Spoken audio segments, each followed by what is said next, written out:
Good morning, this is Marshall Davis. Today we're looking at the fifth saying in the Gospel of Thomas. Jesus said, "Recognize what is in your sight, and that which is hidden from you will become plain to you. For there is nothing hidden that will not become manifest." That is a translation from the Coptic text. The Greek version, which is dated earlier, adds another line. Jesus said, "Know what is in front of your face, and that which has been hidden from you will be revealed to you. For there is nothing hidden that will not become clear, and nothing buried that will not be raised." This is talking about the revelation of the gospel of non-duality. It's saying that it's both hidden and obvious at the same time. It's the same sort of thing that the Apostle Paul says in his letter to the Romans. He speaks of people who suppress the truth in unrighteousness, since what may be known about God is plain to them because God has made it plain to them. The apostle is saying that divine reality is in plain sight, but people do not see it. More than that, he's saying that they will not see it, that they suppress the truth from themselves and from others. Jesus likewise is saying that the one ultimate reality is right in front of our face, but we don't recognize it. People do not see the forest for the trees. It's so obvious that they miss it. That's because they do not want to see it, because when they see it, then the personal self that we mistake ourselves for being is exposed as a fake that it is. And that's very dangerous to the ego. So we suppress that truth. We suppress what we have seen. I have shared in other episodes how I suppressed what I saw for 20 years. Know what is in front of your face, and that which has been hidden from you will be revealed to you. People search for years for what is right in front of their face.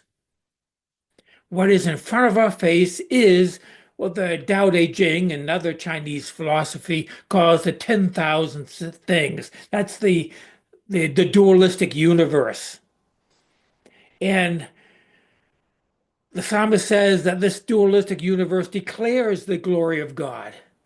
If we have ears to hear and eyes to see, on the surface, the universe appears to be simply a materialistic world, material world. We function from the assumption that this is solid matter and as real as can be. But science has been peeling the facade from this seeming reality. What appears to be solid, we now know is mostly empty space.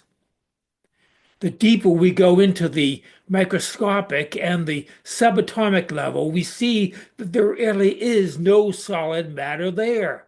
No matter how deep we go, it's turtles all the way down, as the myth says. Now, physicists have known for some time that the universe is really just vibrations. Hindus call it Maya. It is a mirage that appears as a play of matter and energy, time and space. When we know that what is in front of our face is a mystery that we cannot understand, then what has been hidden behind all this is revealed. And what is hidden is the essence of the universe. Maya is nirvana. Now, scientists may or may not someday discover what they call the unified theory of everything, a theory that explains the universe in one set of mathematical equations by unifying what have been identified as the fundamental forces of nature. But we who are not scientists can know that one reality that unites everything right now. That reality is as clear as a bell. It is right in front of our face. When the multiplicity of the universe is seen through, then the oneness of the universe is revealed. Know what is in front of your face, and that which has been hidden from you will be revealed, Jesus said. Then Jesus continues, for there is nothing hidden that will not become clear, and nothing buried that will not be raised. Now we are familiar with the first part of this. We know that from the canonical gospels. For example, the Gospel of Mark. In the Gospel of Mark, Jesus says, for whatever is hidden is meant to be disclosed, and whatever is concealed is meant to be brought into the open. And in Luke, Jesus says, for there's nothing hidden that will not be disclosed, and nothing concealed that will not be known or brought into the open. So the saying of Thomas is not something strange or new. But in the Gospel of Thomas, Jesus adds something else. He says, and nothing buried that will not be raised. Now, this could be a reference to anything that is buried. For example, Jesus told the parable of the hidden treasure.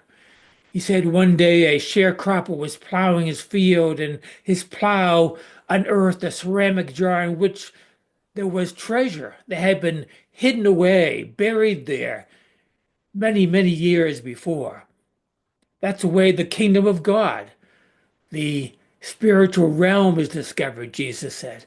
Jesus told parables about seeds, which he says are hidden in the ground. Jesus used this imagery in several different parables. The seed that was hidden sprouted out of the ground. It was revealed. It came into the sunlight. Most most interesting interpretation of this buried and raising is that this is a reference to resurrection, which is a big deal in Christianity. Nothing buried that will not be raised.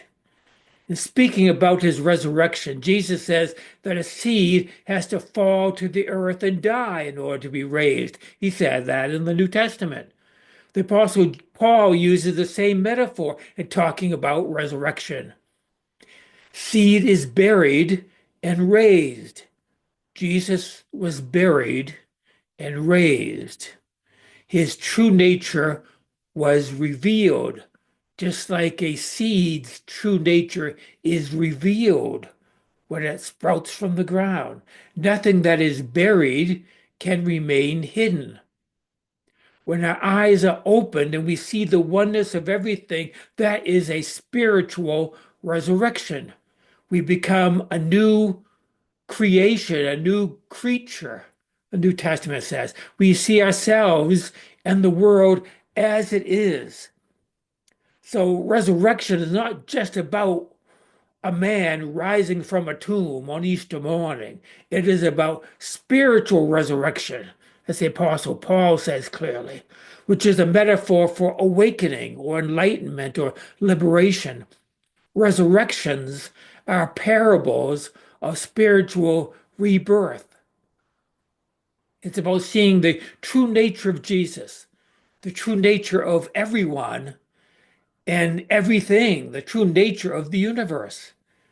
In the Gospel of Thomas, Jesus is saying that the truth buried in all of us and in the heart of the universe will be raised. It will be revealed. Colossians speaks of the mystery hidden for ages and generations, but now revealed. Jesus says, know what is in front of your face, and that which has been hidden from you will be revealed. For there is nothing hidden that will not become clear, and nothing buried that will not be raised. The gospel of non-duality is revealed. It is already known deep within us. It's already there. We all know the truth in our heart of hearts. It may be buried deep, but it will come to light.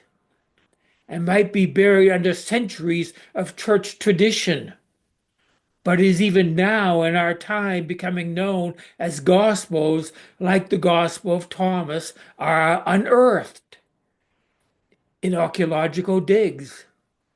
The state church of Constantine in the 4th century did its best to ban books and burn books. It tried to suppress the truth in unrighteousness. Some manuscripts were buried in jars at the base of a cliff, in Nag Hammadi, Egypt, but they were uncovered and brought to light.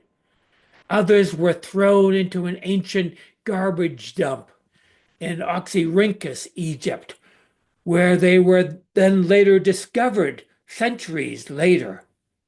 That's how we got the Gospel of Thomas. There is nothing buried that will not be raised. Truth will come to light. Truth cannot be buried or hidden forever because ultimately truth is not buried in a book or buried in the earth, but it is buried in the human heart.